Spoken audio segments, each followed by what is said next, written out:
All right, welcome back, my dear student. In this lecture here, we're gonna add the functionality that when we click on this picture right here, it's gonna take us to the edit page. All right, and if we have time, we'll add a functionality that we'll have a button right here, and when we click it, we'll be able to delete this record right here, this product. All right, so let's go ahead. Let's go to our code and let's see what can we do. How we do this. First of all, this is the image right here, so we need to add a anchor tag right here. There we go, right around it. There you go. All right, so how are we going to do this? First, we need to send edit product. We need to send it here to the edit product.php. All right, that's where we need to go. So in order for us to get there, we need to send the href to index.php, since we are detecting, all right, get requests with index, and then we send it to different places depending on that. So this one here is going to say edit product, and that get request is just going to send it to the product edit product page, right? So let's go ahead and let's look at this. Let's look at the index in admin. That's not the index for admin. This is the index for admin. Let's make sure that we are actually sending that there. All right, so we don't have that link in index.php. Let's go ahead and add it. So I'm just going to copy this and paste it right here, and then edit the get request to say edit product, and then edit the page the page that we are including. It's going to be edit product.php. So when we click on it, it's going to take us to that page now, right? So refresh. Make sure that you save it. Every time I'm doing things like this, I'm always saving it with my keyboard shortcut. All right, it's very easy to make a mistake when you don't save it.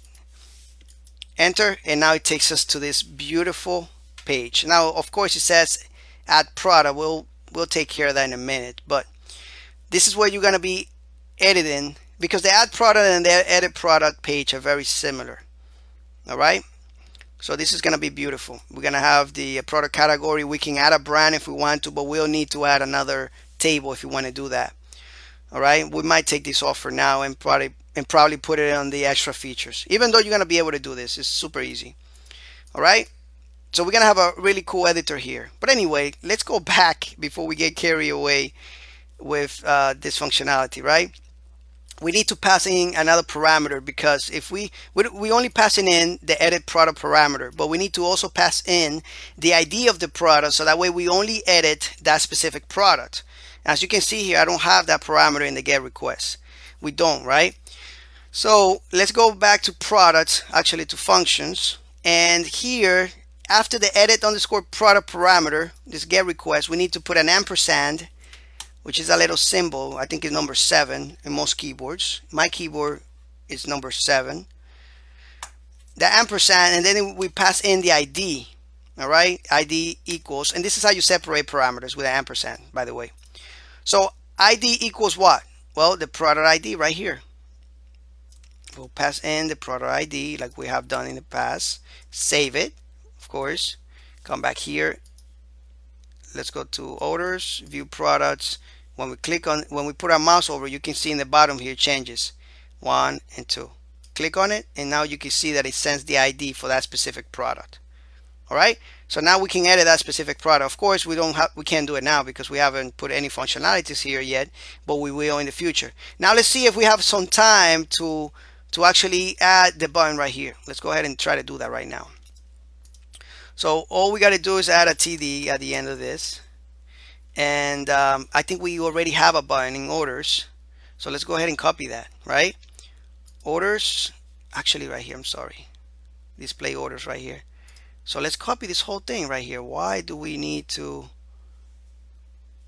oops, there we go, copy this whole TD, come back down, and let's just paste it right here.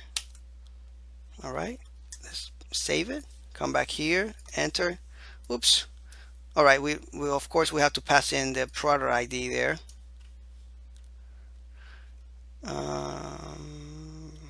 Instead of order ID, we pass in the product ID.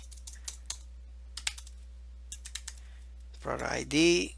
All right, and instead of delete order, we'll pass in delete product. All right, we'll make that page in a minute.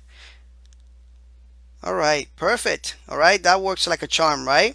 All right, so in the next lecture, we'll make the delete order, delete product page, and so that way we are able to delete the item. Anyway, thank you so much for watching this lecture, and I'll see you in the next one. Take care.